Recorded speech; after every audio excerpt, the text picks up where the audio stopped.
This is a special edition of Top Story, Hurricane Helene, live from the storm zone. Here's Tom Llamas.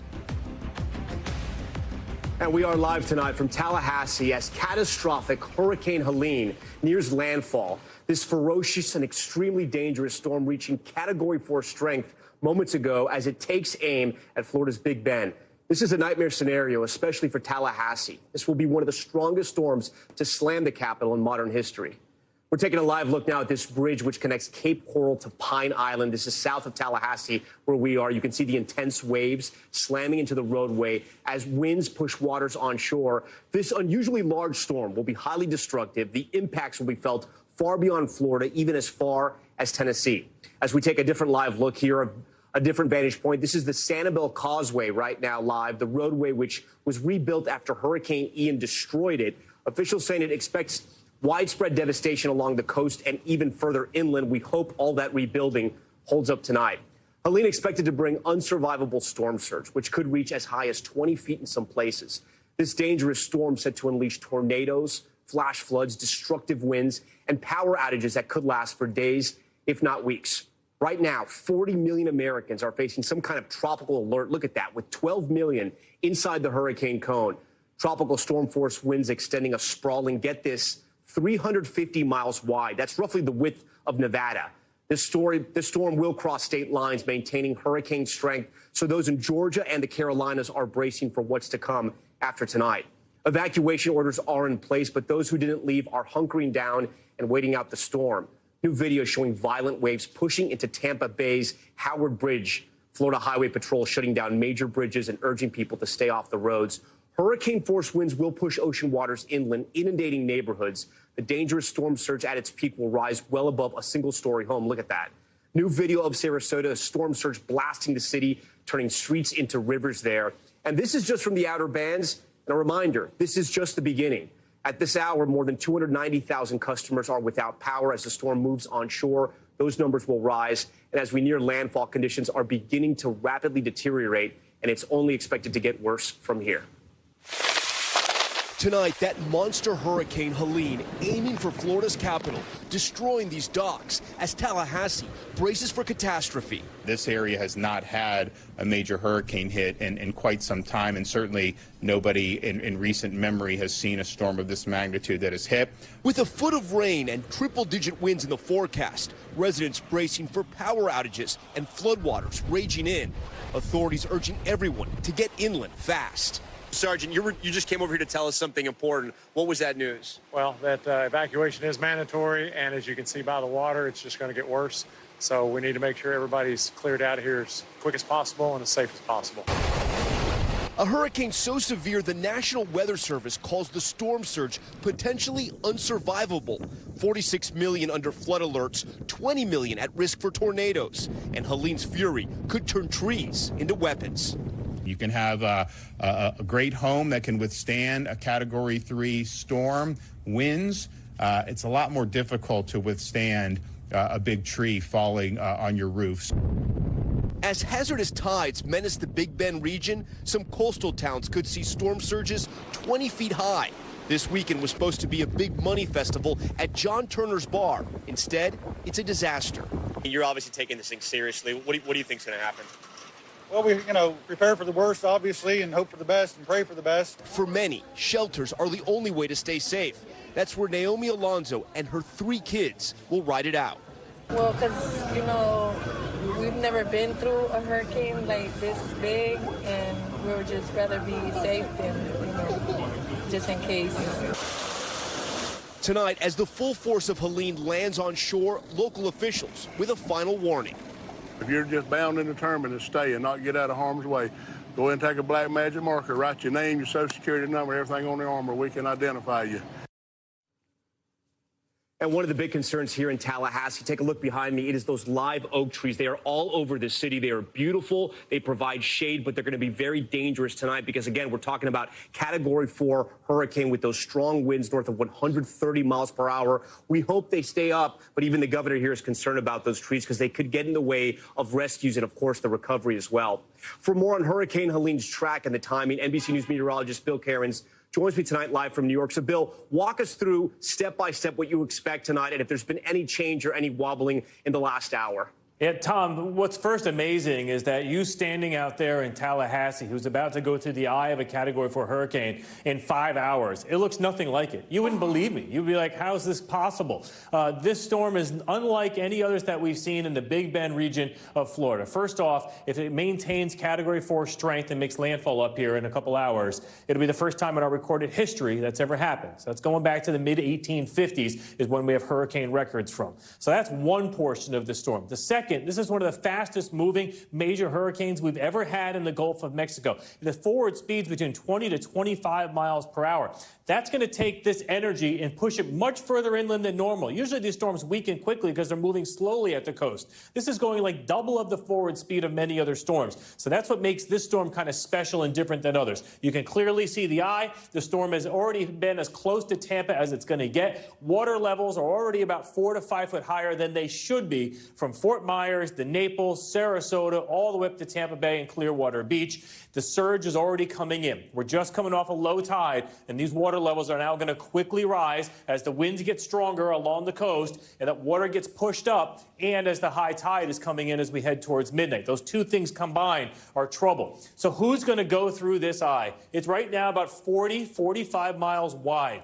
This is where we'll see those 120 to maybe 130 mile per hour gusts. Now, it's going to make landfall in a very remote area, so I'm hopeful that the gusts, the really strong ones, will be where no one lives, so it's nothing to destroy. But once it gets up to that I-10 corridor between Tallahassee here and Lee and then down to Perry, this is the area of concern. So these lines, these are our computer lines still telling us where they think the storm's going to go. The black line is the National Hurricane Center.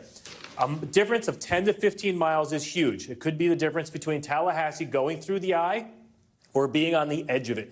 That's the difference between losing all your trees and losing very few trees. So, I mean, that spread is what we're going to be watching tonight. And as of now, it looks like Tallahassee goes through the dirty backside of the eye. Still gusts possible up to maybe 80 to 100, but the 120 to 100 mile per hour gusts look more towards Perry. We'll see if there's any wobbles or shifts, but that's the latest thinking. Other gusts, I mean, we're still gusting to 63 in Sarasota. In Miami, we just had a gust to 72 miles per hour, and there's trees down in Miami 300 miles away from the center of the storm. So this is the storm surge, and Tom, we'll be watching these numbers as we go throughout this evening. These numbers are going to jump quickly as we go throughout the night. We've never seen water levels higher than about 6 to 8 feet in the Tampa area. Right now, we're at 3.5 in Clearwater, 2.5 in Tampa.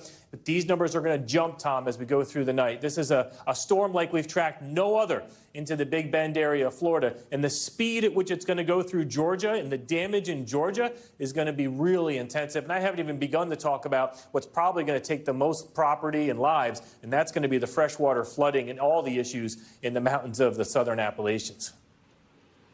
So much to consider when we cover this hurricane tonight. Bill, we have another live camera on some of those giant live oak trees we've been talking about here in Tallahassee. Just as you were talking about the hurricane force winds that may hit Tallahassee and Perry tonight, we got our first serious wind gust. Well, I would say tropical storm wind gusts. It's not at that hurricane level just yet. I do want to ask you, we have a team in Perry that we're going to check in with in just moments. When do you think we're going to start to feel those hurricane force winds both here in Tallahassee and then in Perry? For Perry and Tallahassee, 10 p.m. to 1 a.m. Because the storm is moving so fast, there's not a gradual buildup. This is going to be like a tornado slamming through. It's going to ramp up in a hurry. You know, it could almost be totally calm, and then all of a sudden, 10 minutes later, you're going to have 100 mile per hour wind gusts. It's going to be that shocking. So when we get to that point this evening, the National Weather Service is going to issue what we call extreme wind warnings for those areas that are going to go through the eye. That's the equivalent of saying a big tornado is heading your way. You take your family, you get to your safe room, you go to an interior closet, you want to get into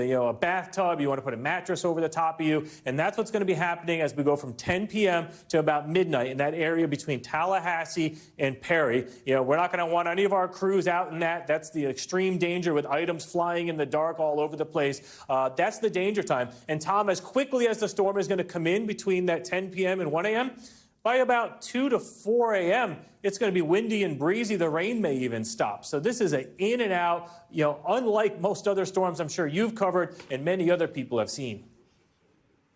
All right, Bill Cairns, I know you're going to stand by for us throughout the hour and all night for us. We appreciate that. For more on Hurricane Helene's strength as it makes landfall, Jesse Kirsch joins us tonight live from Perry in Florida's Big Bend region. The city hard hit by Hurricane Idalia, now facing its third hurricane in 13 months. Jesse, this is the first time I'm looking down at your live shot here where I'm seeing you. It looks a lot like where we are in Tallahassee, right? We're not that far away yet. We really haven't started to feel the teeth of Hurricane Helene just yet. Yeah, this is just a light rain at this point, Tom. It started to pick up from a misty and a drizzle earlier. And as you mentioned, we're only about an hour drive from where you are right now. You talked about those other hurricanes. We had Idalia over a year ago, then Debbie over the summer. I spoke with the sheriff. He says he's lived here his entire life in this community, in this county, in Taylor County. And he says that this storm has him afraid. The others have not. Just speaks to the fact that this is a different kind of storm.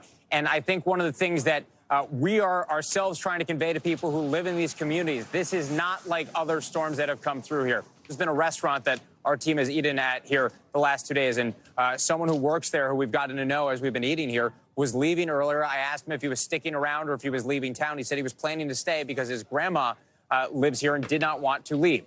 I had him call her, and I conveyed to her on the phone with him, this is not like the other storms. I think that's something that hasn't quite settled in, perhaps, for everyone who lives in these communities. Talk about this being potentially historic. This is something that sticks out from those other storms. Now we're getting a little bit more of a gust here, Tom, and the rain hitting us a little bit harder. But at this point, still nothing compared to what we are expecting later. And as I look out on the horizon here, Tom, a lot of signs, a lot of buildings, some debris as well. I just see a bunch of projectiles in the making out here.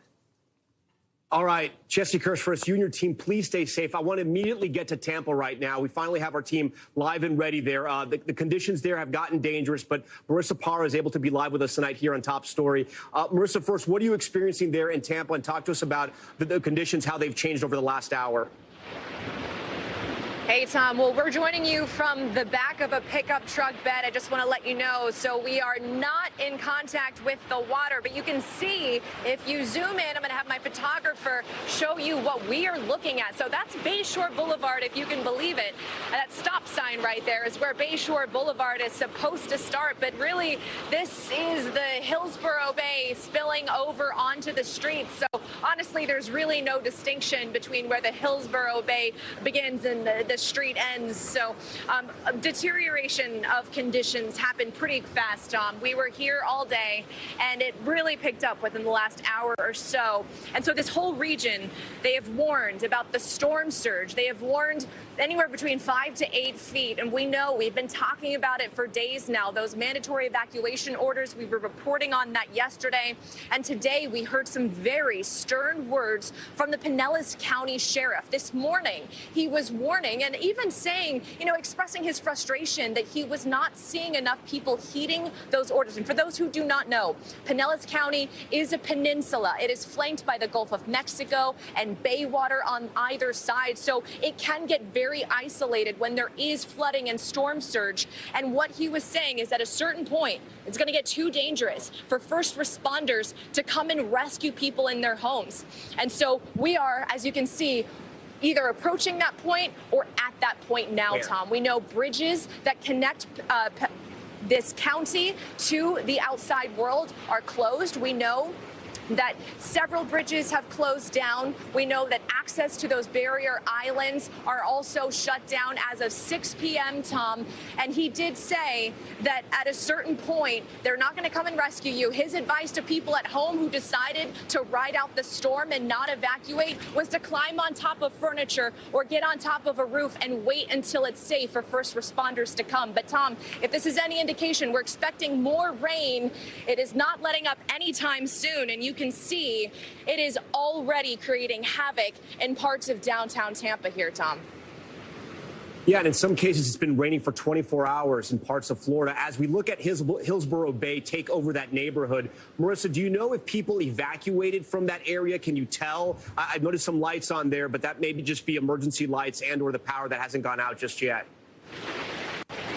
I I can tell you that there are a lot of people who did not evacuate, Tom. In fact, we were just 2 streets over, and actually minutes ago, before I went live with you, I saw people on inner tubes floating down the street. I saw people boogie boarding. I saw people paddle boarding. And so, needless to say, not only did they not evacuate, they were trying to swim in the water. There was young children swimming in the water, and I can't stress this enough, how dangerous that is. You don't know what's in this water. It's not sanitary. We don't know what kind of wildlife is in the water. There could be snakes. We've already seen several different types of wildlife in the water. We weren't sure quite what it was, Tom.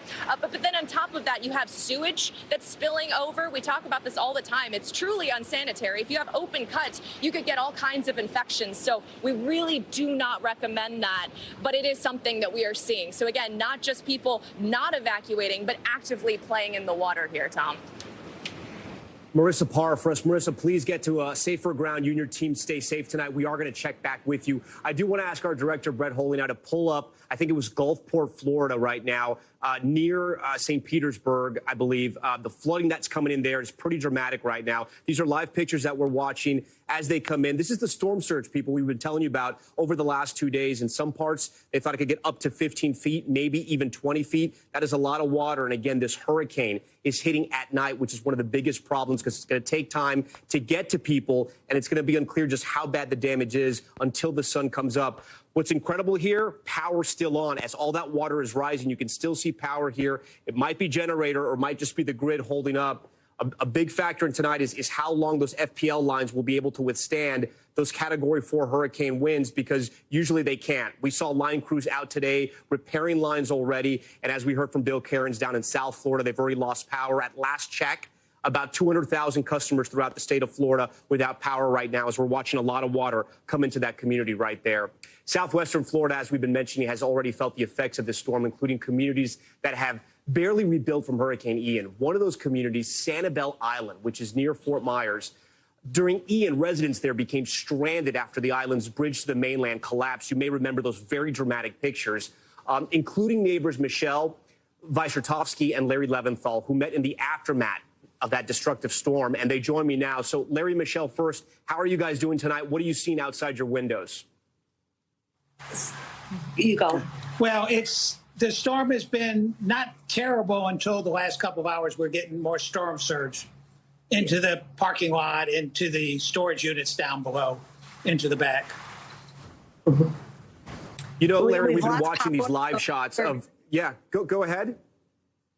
We're very intermittent. We lost power, nearly not as bad as Ian was, but still worse than I think that we thought it was going to be. Correct. So you guys have already lost power. Are you coming to us live via generator? Or are you guys weren't using flashlights? How's that working? No, 5G, just on the phone. 5G. We have good 5G service. Okay.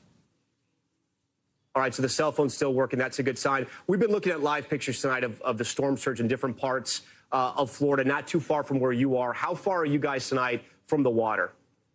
Oh, our condos are on the Gulf. We have Gulf side condominiums, so we are on the water. We have seen the water come up during the day and recede. And, oh, there we are. Okay, so that's a pic that I sent to Rachel earlier today. So the water has totally flooded our property, has pushed a lot of our landscaping out to the street. Our storage units downstairs, oh, there's a log that we videoed. So we might be, underwater, or luckily we moved our cars earlier, hopefully to higher grounds. But I think that our storage units might be a little bit flooded downstairs. Yeah, well, we'll probably only have 5 or 6 inches in them. Yeah, nothing like Ian, where our cars actually got washed away, but we'll see. Yeah, Ian, we had 13 feet of storm. This is nothing compared. Yeah.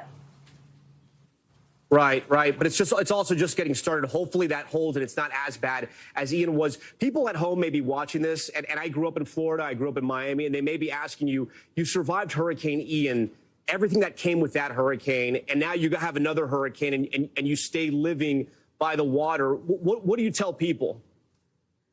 We live in paradise. We love our life. We wouldn't miss a hurricane for anything. The structure we're in is stable for a hurricane, so we can stay here safely. and we're going to enjoy it. And 99% of the time, it is pure heaven and paradise. So YOLO. I mean, I always say YOLO. Yeah, I don't know about YOLO during a hurricane, but I understand what you mean. Please stay safe tonight. I hope you guys have enough resources. You have your groceries and you have everything in check, and you have enough power to get through. Thank you, and I hope that for the people up north can survive this because they're going. Yes, I hope they have it much worse than we do. Yeah, yeah. Right. Yeah, and that's where we are. Okay, we want to thank you so much for that. I want to take that live shot again from Gulfport. We've been watching of that flooding that's been coming in. Apparently, my producers have been telling me there was a person that appeared somewhere in all the way in the back, maybe coming out to see what's going on, maybe coming out to save something in his property. Unclear right now. I can't make that person out, but if you have a big screen at home, maybe you can. Sometimes, people, especially in Florida, they can be cavalier. They want to test Mother Nature's fury. It's never a good idea, especially on a Cat 4 hurricane like this, especially when you're seeing storm surge like that. I think I can make the person out all the way there in the background. Hopefully emergency. And here's the thing, though, actually, I was going to say, hopefully somebody sees him and can get him out of there. But things are probably too dangerous right now to even rescue him. They won't put their crews in that type of danger. So hopefully that guy knows what he or she is doing. Joining us now live is Lieutenant Jeffrey Yarbrough with the Wakulla County Sheriff's Office, not too far from where we are. It's in the Crawfordville community, about 20 miles south of Tallahassee. So first off, I want to ask you, Lieutenant Yarbrough, thank you for joining our live coverage. I know you're busy tonight. What are you most concerned about as nightfall comes and as this hurricane approaches the Tallahassee area? Well, our primary concern, because we're a coastal community, is the storm surge predictions. We're currently predicted to get anywhere from 15 to 20 feet in our county, which is it could be catastrophic on the coastlines. And we have several rivers that run through our community, and we also expect quite a bit of flooding through those areas as well. The most recent forecast we've got have actually backed off some of the storm surge predictions, and so we're worried about all aspects of the storm, honestly, but our primary concern for the last 24 hours has been the storm surge. But, now this thing has moved slightly to the east, it looks like. And so we're also kind of focusing on the wind now, too, because that's obviously going to be an issue for us. Yeah. Did people in your community, did they evacuate? I know you have so many low-lying areas there. We were out there earlier earlier this morning on an area that had to be evacuated. Are you finding people heeded the warnings because this is such a massive storm? It looks like people have largely followed the evacuation orders that were issued by the county commission. We went door to door. We had deputies going door to door for the last 24 hours in areas on the coastline, ensuring that people left and taking note of those who didn't. We didn't have the ability to do that as much inside of Crawfordville and some of the northern portions of our community. But based off of what we're seeing with activity on the roadways and things like that, it does look like a large portion of the community has evacuated out. All right. Well, we thank you for your time. Please stay safe tonight. I know you guys are going to be busy until the sun comes up. Our live coverage of Hurricane Helene continues. This monster storm reaching Category 4 strength as it churns closer to landfall. The hurricane will have far-reaching impacts. Georgia and the Carolinas bracing for landslides and flash floods. We're going to have much more from Tallahassee. Stay with us.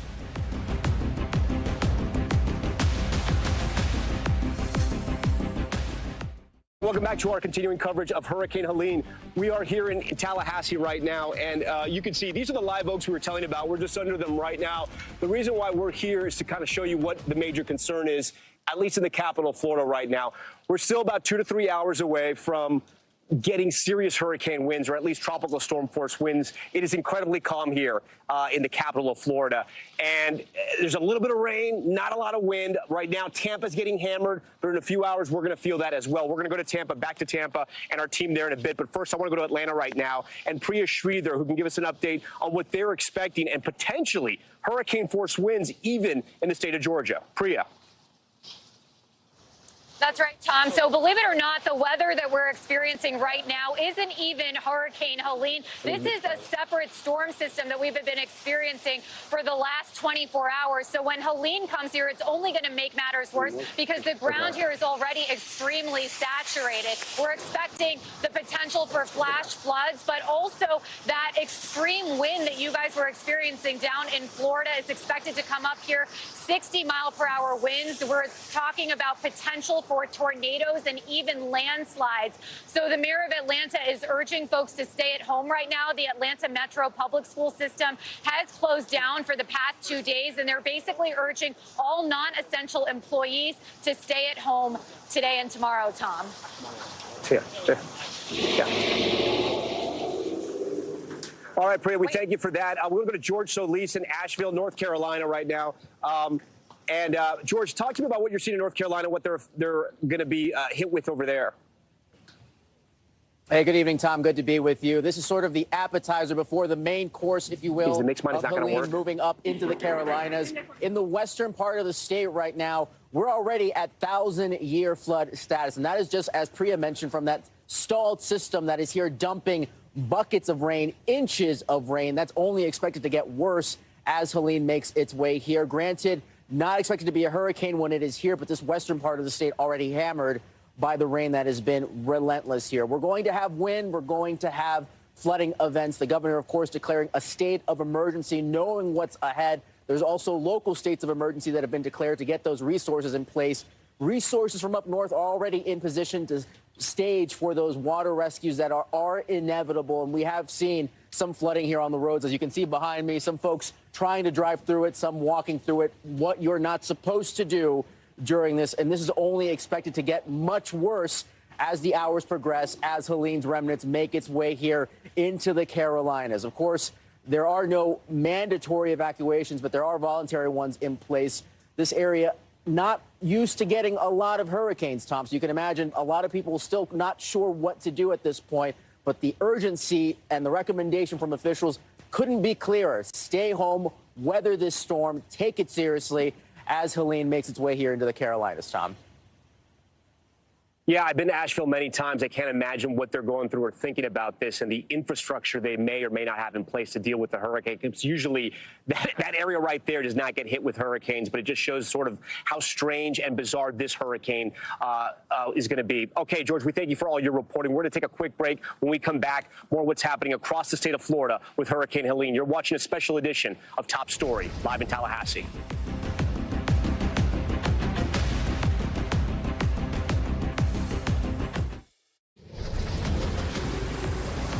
We're back now with our live coverage of Hurricane Helene from Tallahassee, Florida. The Category 4 storm growing more and more dangerous. NBC News meteorologist Bill Cairns joins us live once again for more on the timing and if anything has shifted or changed. Bill, let us know what you're seeing there on the radar. So now we're about 4 hours away from landfall, and for the first time, the actual core, what we'd call the core, the center of the storm where the strongest winds are, is about to approach land and move on shore. The first area will be here in Cedar Key and then up the coastline here. So the storm itself is roughly about 100 miles due south of where I think the landfall point is going to be. That's about 30, 35 miles southeast of Tallahassee and almost due south here, Perry. This is the eye wall. That's what we'll be tracking. Remember, landfall will be called not when the eye wall, this outer ring, reaches the coast. It's when the actual center of the storm crosses the coast. So that's roughly going to be between 11 p.m. and midnight this evening here as we go throughout the possibly maybe Category 4 still at landfall, then a slow weakening after that. I want to talk about some of the other problems that we have with the storm because we have more life-threatening threats than just the wind and the surge. The rain is huge. This high risk has been pouring all day long. The storm hasn't even gotten here yet, and the rain is really going to pick up in intensity in areas that the rivers are already full, the ground is saturated, there's nowhere for the water to go. It's just going to quickly pool. We could still see an additional 5 to 10 inches of rain on top of some locations that have already picked up 10 inches of rain. Somewhere, we should get about 20 inches of rain out of this. And then tomorrow, that whole rain shield heads through areas of Tennessee with isolated cases of flooding. Because of this, we got about 43 million people under flood watches that go from Memphis to Roanoke all the way down to Miami. We have numerous flash flood warnings in upstate of South Carolina, north of Charlotte here. This forecast has gotten worse around the Greensboro, Winston-Salem area, heading up towards Greenville, South Carolina, you're going to get a lot more rain than you thought, previously a day or two ago. And as far as the winds go, this swath is where we're going to see extreme wind damage. The massive power outages that can last weeks is wherever that landfall position is. It's still looking to me like Tallahassee is on the left side of the eye, quote unquote, the weaker side. The dirty, stronger side looks to be more towards Perry, Florida. So the wind damage may be a little more extreme in Perry than Tallahassee. I know a lot of people are worried about this. 200,000 people call Tallahassee home. When we add all the students from the universities there, it's over 250,000 people. So there's a lot of interest in who actually goes through that eye as we head throughout the rest of this evening. And then we'll take those strong winds into Georgia. As of the latest observations in the latest track, it does look like the highest winds will be east of Atlanta. So that means more trees down outside of the metro area. So that may be good news for people worried about losing power in Atlanta, though. We'll fine-tune that throughout the night, but that's what you're going to wake up to in the morning. This is our power outage swath, and it has shifted a little bit here more towards Atlanta east. If you're Atlanta west, you have a better chance of keeping power through this storm. And from Tallahassee west, you have a better chance of keeping power with this storm. Our friends in Panama City, you're on what we call the dry side of this storm. Still windy, still gusty, but the odds of you losing power are less. And then the final piece of this puzzle is we have tornado watches that go all the way from Lake Okeechobee northwards into South Carolina. We have 1, 2, 3 active tornado warnings. And Tom, we've already had about 4 tornado reports today. A bunch of them were early this morning, right around Hilton Head Island. All right, Bill Cairns for us as we track this storm moment by moment. Bill, we thank you for that. Joining Top Story Live tonight is John McDonald. He's director of Levy County Emergency Management. He's in Bronson, Florida tonight, about 130 miles southeast of Tallahassee. John, we thank you for talking to us tonight. I know you're a little bit further inland there. What are you seeing right now? We're starting to have the Gulf of Mexico is getting a little angry up here. We're going to start having some surge. The surge is going to start rolling in here in about an hour. I mean, it's already beating the seawalls out there in Cedar Key and all that, but it's starting to get a little bit of overtopping. But the actual surge portion will probably start here in about an hour, and it'll run through probably till about the majority of it should be done by about midnight. But the problem is the onshore flow will start once the storm passes. And that surge is going to stay in there and just stay built up. It's going to take a while for it to disperse. So we're estimating that we could potentially have some surge issues, before it all goes away, upwards out till maybe noon tomorrow. And then conditions right now too dangerous for your teams to get out there if they need to rescue anybody, you need to clear out a tree? Yeah, we're at that stage now out there. We did have some. We take emergency vehicles off the road at 40 mile an hour. It's just some of those, some of these ambulances and fire trucks are just too top heavy and all that. So you get to some of those higher gusts and that. But when the sustained winds hit 40 mile an hour, we pull them off. I mean, we do what we can do, but we're not gonna put responders in harm's way and all that. But we've had some gusts upwards of 60, 55, somewhere around in there. But we've already reached that sustained 40-mile platform out there in Cedar Key. Inland, we're still good. It's just out there on that immediate coast, just pretty much everything west of 19 is where we're having those issues right now. I'm going to ask our controlman to tell me what the live shot we're looking at down there in the bottom left is, what part of Florida that is, because it's getting hammered right now. And John, I don't know if you can see our coverage tonight, but it definitely parts not too far from where you are, a little. That's Pine Island, okay, a little further south than where you are right now. Really feeling the effects of Hurricane Helene at this point. John, what is concerning you most about the storm? Because, like we said, I think you're a little more inland. Is it the storm surge or the hurricane force winds? It's the EOC's in Bronson. So well inland. We don't build EOCs in surge zones and storm zones. We try not to, anyways. But it's about Cedar Key is literally from our office here. It's about 40 miles roughly thereabouts. But Pine Island, that's why I said we're going to start seeing our surges. Some of our stuff start coming in here in about an hour. That's about, that seems pretty accurate on the location where you're seeing down there in Pine Island. But the biggest thing we're concerned with is this surge. I've worked here in this organization for 21 years. These are the highest surge numbers I've ever seen. Yeah, no, they're scary. And like the National Hurricane Center said, they are quote, unsurvivable. Okay, John McDonald, Director of Levy County Emergency Management, we thank you so much. Our coverage from the storm zone continues. Hurricane Helene barreling towards Florida's Big Bend. Dramatic images as storm surge begins to inundate communities. This as just the beginning of what's expected to be a catastrophic storm rolls into Florida. Much more from Tallahassee when we return.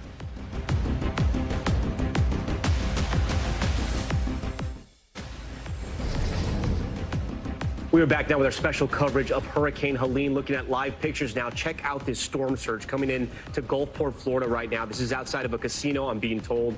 You can see how high that water is in comparison to those buildings just behind it. Again, somewhat incredible. The lights are still on because there are power outages, massive power outages throughout the state. The last number I got is somewhere around 300,000 without power. Where we are in Tallahassee, the lights are still on here. But again, the conditions haven't been that bad so far. The rain has picked up at time. There have been some wind gusts, but so far it has been very quiet here. It's going to pick up later as the night gets as we get more and more into the night, from what we've been told by our meteorologist. Joining us now is Lane Griffith, a graduate student at Florida State University, exactly where we are here, who is sheltering in an office building tonight on campus in Tallahassee. She's one of about 700 students riding out the storm on campus, according to the university, and she's been documenting her experience on TikTok, from evacuating her apartment to sheltering in her office on FSU's campus. So, Lane, my first question to you is, it's not too bad right now in Tallahassee. It's going to get bad tonight. How was the experience at FSU sort of getting you to shelter? And this hurricane sort of formed so quickly that it took a lot of people by surprise. Yeah, so it's been quite the adventure. This is big, and we are hanging out here on campus. I had paid very close attention to what was going on since Monday. I went to Sam's Club on Tuesday and got all my supplies. But a lot of students decided yesterday was the day to leave, and I had made my plan to stay sheltered in place on campus. So there's been a lot of movement within the last couple of hours here, with people deciding to leave at the last second, too.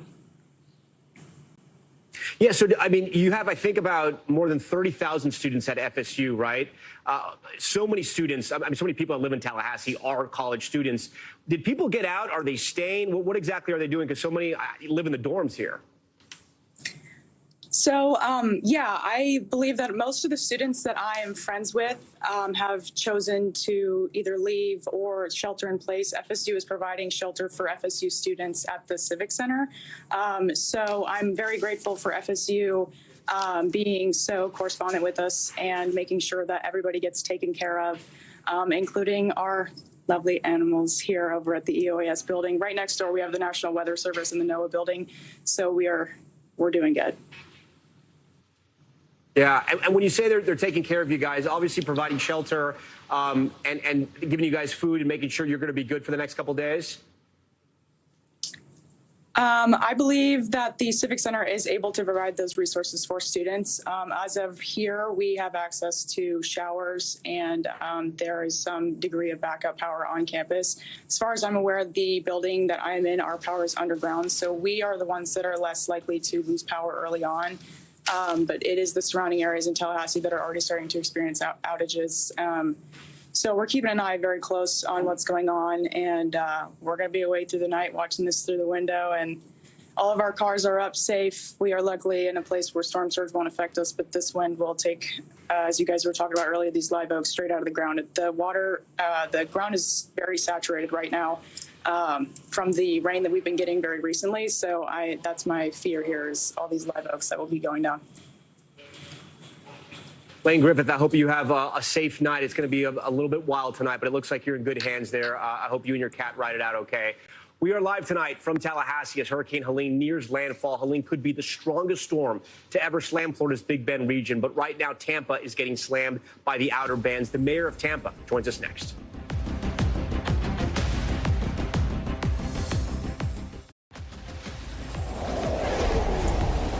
We are back now with our special coverage of Hurricane Helene, live from Tallahassee tonight. The Category 4 storm barreling towards Florida's Big Bend, but right now Tampa is getting hit hard by the hurricane's outer bands. Joining us live is Tampa Mayor Jane Castor. Mayor, thank you so much for joining Top Story. Can you tell us what the latest in Tampa is tonight and what you're hearing from your teams spread out around the city? Right. We, right now, Hurricane Helene is about 120 miles or so off our west coast, passing the Tampa Bay region, heading north, as you're aware. So we are having those lower bands are coming around that are pulling the water into Tampa Bay. And so we are seeing flooding that we expect to increase. We're looking at 5 to 8 feet storm surge. And our saving grace at this point is the fact that we hit low tide an hour or so ago, and the tide is slowly coming back in. So it's fortunate for us, but we are going to see extensive flooding in our area. Have about 40,000 residences that are without power right now. Our electric company is working to bring all of those back into service. And we have our first responders out there on the roadways trying to keep everyone safe. Everyone's pretty much heeded the warning to stay off of the roads. All of our bridges are closed at this point. And so we are just basically sheltering in place with our community to ride out these outer bands. Mayor, you know, we had talked about the hospital there and that aqua fence that was set up to protect the hospital from the storm surge. Have you got any reports on how that's doing? Yes, it's worked. The word that I have received is that it has worked very, very well. We had the previous hurricane that we had come through.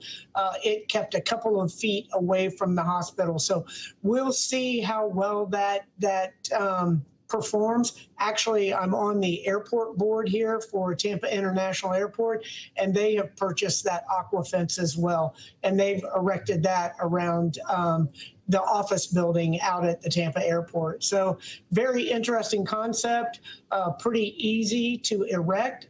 And if it works, it's really going to be a game changer for that storm surge. And then, Mayor, what are your concerns as we get later into the night? Here in Tallahassee, we really haven't felt any of the hurricane just yet. I know you're feeling the brunt of it right now. Are things going to get worse where you are, or do you think you're at the peak right now? Things are going to get worse. We're in the peak, I believe, with the wind. We're having around 50 miles an hour, sometimes faster, sometimes slower, of wind gusts that are coming through. Some pretty heavy rain, but it's really going to be those outer bands as Helene goes past the Tampa Bay area that are going to pull that water into our bay. And tonight won't be the end of it. We'll also have at high tide tomorrow, we'll have flooding as well. So that is our biggest concern. We've been seeing some incredible pictures out of Tampa that we've been rolling during our interview, and it's video of water washing over some of the bridges there in Tampa. You mentioned that the bridges are now closed. We saw a vehicle drive by. Again, this is earlier. This is video I believe we shot earlier in the night. I'm still trying to figure that out. But it looks so strong right now, the storm surge that is coming in. Do you have any idea if it's going to reach that 5 to 10 foot marker? Have your emergency officials been able to gauge it yet, or is it still too early? No, it's an estimation, and everybody has said from 5 to 8 feet, and that's a huge difference. 3 feet of water makes all the difference for a number of structures in our community. Again, having that low tide and only having one tide today, usually we have at least 2 tides. Having that one very slow-moving tide, and it's just now on the rise, I really feel is going to be beneficial for our area. But again, we are going to see flooding. Our community is saturated from the unprecedented rain events that we've been having for a couple of months. So there's really no place for a lot of this water to go right now. So we are unfortunately going to see some extensive flooding. Mayor Castro, we appreciate your time. I know this is a very busy and stressful time for you, so we appreciate you informing our viewers. For the latest on Hurricane Helene's track and the timing, NBC News meteorologist Bill Cairns joins us live from New York. Bill, get our viewers up to speed on what we're seeing. Yeah, I'm going to talk more about the Sarasota, St. Petersburg, Tampa area after just talking to the mayor there. So we're watching the storm surge numbers, and right now Old Port in Tampa is up there about 3.5 feet. So that's 3.5 feet higher than kind of where the water should be, and that's why we're seeing the pictures with the bridges and things like that. It's not the 5 to 8 feet that was possible, but that was if it happened at high tide. High tide is not until after midnight tonight. We hope by then that the water levels will begin to drop. So when we're looking at Tampa Bay here, here's Old Port. East Bay is about 3.7 feet. And because we're at low tide, which is about 1 foot, 2 feet lower than normal, we actually have water that's about 5 feet higher than it should be if it wasn't for Helene. So Helene has pushed a 5-foot, wall of water all along the west coast of Florida, and that's why you're seeing those pictures. Clearwater Beach right now is up there about 4 feet. So here's the eye of the storm, and this storm is moving fast. That's why we're going to get this landfall pretty quickly here. And you notice the Tampa area, some heavy rain bands, mostly from Tampa towards Pinellas County here, Clearwater Beach towards the coast and down to St. Petersburg. There's not a lot behind this. In about 2 hours from now, most of the rain may be over with in the Tampa area. So it's in and it's out. It'll still be windy, and because that wind direction is from the southeast, it's still pushing that water into this Tampa Bay. So that's why it's going to take a long time for this water to recede. And with high tide coming after midnight, the water levels are not going to drop for at least another 6 or 7 hours, and they could even go up more. But as the storm goes further inland, we hope that as the winds die down, it'll improve. As far as you're concerned, just some light rain right now up around Tallahassee and also Perry. The heavy core of the storm is just arriving in Cedar Key and right along the coastal areas. Now, there's no populations here. That's why I don't have any towns labeled in here. You don't get into the populated areas till you get about 10 to 20 miles inland, and you can just now see the eye on the bottom of the screen. So as we go throughout the next couple hours, Tom, we will see the core of the hurricane moving towards the coast. We still expect a landfall between about 11 p.m. and midnight, and the worst of the winds and the strength of the winds, if you're going to go through like the heart of it, from Perry all the way to Tallahassee, that's going to be right around midnight tonight. Yeah, taking time to get up here, and so much more left ahead for this area. Okay, Bill Cairns, we thank you for that. NBC's Kathy Park joins me now from Tallahassee. And Kathy, the interesting thing here is that, as we cover the storm, and this is never perfect, right? You think the storm may make landfall at one point. It may be much later, and that's what's happening with Hurricane Helene. We thought it might be somewhere close to 7. Now, we just heard Bill Cairns. We could be feeling it somewhere around 11 o'clock at night. It's eerily calm in Tallahassee tonight, Kathy. Tom, you're absolutely right. I feel like we're getting teased a little bit because there was one point, maybe about an hour ago, when we were getting these heavy bands of rain, but now it looks like it's pulled back. But I know things will really start to ramp up over the next several hours. I know throughout the evening, Tom, you've been talking about the wind damage, the possibility, the extensive wind damage here in Tallahassee.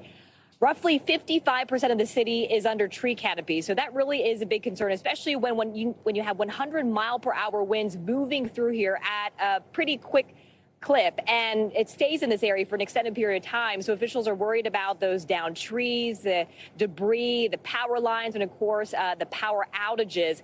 We do know that officials have been preparing for several days. They are leaning on mutual aid from literally across the country. Earlier today, Tom, we had a chance to visit with some of the folks who are hunkering down, staying in place at emergency shelters. And really, the sentiment is they decided to leave their homes because they say they just didn't want to chance it. They didn't want to risk being at home. They have weathered a lot of storms in this area, but when you're talking about a Cat 3, now a Cat 4, it just made them a little too nervous. And the main rule at these shelters that have opened up is now that you're in them, in these shelters, you can't leave during the height of the storm, obviously for safety reasons. But obviously, they'll have a generator, they'll have power that they can turn to. So it's a safe place. They feel secure in this facility. But Tom, you also mentioned earlier today that this is a big college community, and shelters are also opened at nearby FSU and Florida A&M. Tom? Yeah, you worry now that people waiting so long for this storm that they don't venture out and try to see the storm or Mother Nature. Kathy Park, we're going to be staying with you all night. We appreciate you and your team for being out there. That does it for this hour and the special edition of Top Story tonight. I'm Tom Llamas, reporting from Tallahassee, Florida. You can find the latest on Hurricane Helene on NBC News Now and NBCNews.com throughout the evening. Our special coverage continues. Keep it locked right here. Thanks for watching. Stay updated about breaking news and top stories on the NBC News app or follow us on social media.